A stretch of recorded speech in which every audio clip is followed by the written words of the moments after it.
တငယ်ချင်းမင်းနောက်ဆုံးတစ်ခါစပင်နှိပ်လိုက်တော့ဘာကိုတွေးနေခဲ့သလဲဒီတစ်ခါတော့ပေါက်တော့မှာပဲဆိုတဲ့မျှော်လင့်ချက်လားဒါမှမဟုတ်ရှုံးသွားတာလားပြန်ရရင်တော်ပြီဆိုတဲ့နောင်တာလားကျွန်တော်တို့မြန်မာနိုင်ငံရဲ့မြို့ပြလမ်းမတွေပေါ်မှာလက်ဖက်ရည်ဆိုင်တွေမှာတက္ကသိုလ်ကျောင်းဝန်းတွေထဲမှာလူငယ်တွေကဖုံးမြင့်တဲ့ပြင်းတွေကိုခေါင်းဆိုင်ပြီးတစ်ခုခုအသေးအံရှာဖွေနေကြပါတယ်အဲ့ဒါပါလေအဲ့ဒါကတော့ slogan လို့ခေါ်တဲ့ online လောင်းကစားတွေပါလူများစုကဒါကိုပေါ့ပေါ့ဖျော်ပြီးလို့ထင်ကောင်းထင်လိုက်ပါမယ်ဒါပေမဲ့ဒီတောက်ပတဲ့အယောင်တွေမြူးကြတဲ့တေးတံတွေရဲ့နောက်ွယ်မှာတင်းရဲ့အနာဂတ်တင်းရဲ့စိတ်ဓာတ်နဲ့တိုင်းပြည်ရဲ့အားမှန်ကိုပါတဖြည်းဖြည်းချင်းဝါမျိုးတွေရဲ့အတန်လေးစီမံကိန်းကြီးတစ်ခုရှိနေတယ်ဆိုရင်ရောတင်းယုံကြည်နိုင်ပါမလားတမိုင်းဆိုတာအတိတ်မှတွင်ကြံခဲ့တာမဟုတ်ပါဘူး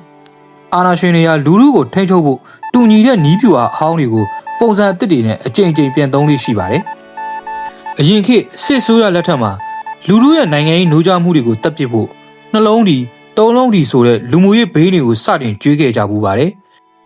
ပြည်သူကိုဝမ်းရေးအတွက်ပဲလုံးပန်းနေအောင်လှုပ်ထားပြီးကျန်တဲ့အချိန်မှာတော့အပျော်ပါးတွေနဲ့အာယုံလွှဲထားတာပါ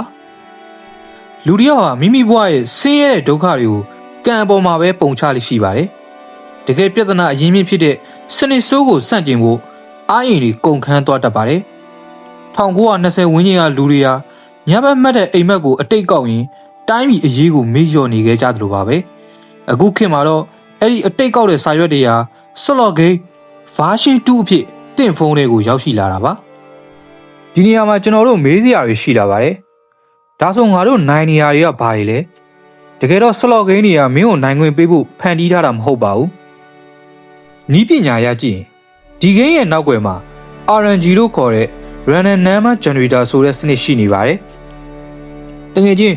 မင်းစပင်တစ်ချက်နှိပ်လိုက်တိုင်းဘာထွက်လာမလဲဆိုတာကိုကွန်ပျူတာကကြိုသိပြီးတွက်ချက်ထားပြီးသားပါပြီးတော့ RTV ဆိုတဲ့ Return to Player ဆိုတဲ့လှည့်ကွက်တွေလည်းရှိနေပါသေးတယ်ဂိမ်းပိုင်ရှင်တွေကသူတို့အမြဲတမ်းအမျက်ရမယ့်အချိုးအစားကိုသာတတ်မှတ်ထားတာပါ YouTube ပေါ်မှာဆော့ဆော့ပြပြီးအမြဲနိုင်နေတဲ့လူတွေကိုကြည့်ပြီးတင်အားကြနေပါသလားသတိထားပါအဲ့ဒါတွေကတင့်ကိုဆွဲဆောင်ဖို့အတွက်ဖန်တီးထားတဲ့ဒီမိုအကောက်တွေပါဒါမှမဟုတ်ဒိုင်တွေကပေးထားတဲ့ကြော်ညာအကောက်တွေဖြစ်နေတတ်ပါတယ်သူတို့ကမင်းကိုအစိတ်ခတ်ထားတဲ့တကြားလုံးကျွေးနေတာပါဆလော့ဂိမ်းတွေက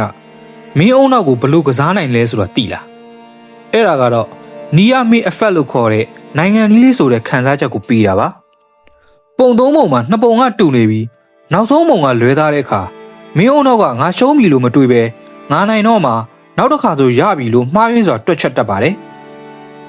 ဒီချိန်မှာအုံနောက်ထဲကဒိုပါမင်လို့ခေါ်တဲ့ပျော်ရွှင်မှုဟော်မုန်းတွေအစွမ်းကုန်ထွက်လာပါတယ်ဒီခံစားချက်ကမူရည်စေးဆွဲနေရတဲ့အတူတူပါပဲမင်းပတ်စံကုန်သွားတာတော့ဂိမ်းကိုမရက်နိုင်တာအကျွေးတွေတက်လာတာတော့နောက်တစ်ချိန်တော့ရမှာပါလို့ဇွတ်မိတ်ယုံကြည်နေတာဟာမင်းရဲ့အုံနောက်ကိုသူတို့ထိန်းချုပ်လိုက်ပြီဆိုတဲ့သက်သေပါပဲအခြားနေရာမှာတင်းကျပ်လုံးနဲ့ငွေပေးချေဦးစနစ်ဟာဒီလိုလောင်ကစားဆိုရင်ဘာလို့ဒီလောက်ချောမွေ့နေရလဲဆိုတာတင်မေးဘူးပါရဲ့လားကျွန်တော်တို့ပတ်ဝန်းကျင်မှာကိုယ်တိုင်မြင်တွေ့ခဲ့ရတဲ့ဖြစ်ရတွေအများကြီးပါပညာတတ်လူငယ်တွေရဲ့အစဆလော်ဂိမ်းနဲ့နှင်မွန်းသွားပြီးငွေကြေးအလွဲသုံးစားတွေနဲ့ထွက်ပြေးခဲ့ရပါတယ်အောင်မြင်နေတဲ့စီးပွားရေးသမားတွေဟာလောင်ကစားကြောင့်ဘဝပြတ်သွားပြီးနောက်ဆုံးမှာရာဇဝတ်သားအဖြစ်စစ်တပ်တွေထဲကိုရောက်သွားရပါတယ်တကယ်ကြီးတို့ဒါအပျော်ကစားတဲ့ဂိမ်းမဟုတ်ပါဘူးမျိုးဆက်တစ်ခုလုံးရဲ့အသက်ဝိညာဉ်ကိုရောင်းစားနေတဲ့စစ်ပွဲတစ်ခုပါတိုင်းပြည်တစ်ခုကိုတိဆောက်ရမယ်လူငယ်တွေရဲ့အုံနောက်ထဲမှာတီထွင်ဖန်တီးမှုတွေနေရာယူရမယ်အစားလောင်ကစားအကျွေးတွေကပဲနေရာယူသွားတဲ့အခါအဲ့ဒီတိုင်းပြည်မှာမျောလင်းချက်ဆိုတာရှိပါဦးမလားဒါဓာတ်ရိုက်တပ်ဖြတ်တာထက်ပိုကြောက်စရာကောင်းတဲ့အတန်တိတ်မျိုးတုံးတပ်ဖြတ်မှုပါဒီထောင်ချောက်ထဲကနေနိုးကြစာနဲ့ရုံထွက်ခဲ့ကြပါတင်းဘွားရဲ့တင့်အနာဂတ်ကိုပြန်လဲသိမ့်ပိုက်ကြပါဒီလိုဘ ഹു တုဒရစရာတွေကိုအမြဲတမ်းတင်ဆက်ပေးနေတဲ့ကျွန်တော်တို့ Infosys Channel လေးကို Subscribe လုပ်သွားပြီးဖို့လည်းမမေ့ကြပါနဲ့ဦးเนาะအားလုံးကိုကျေးဇူးတင်ပါတယ်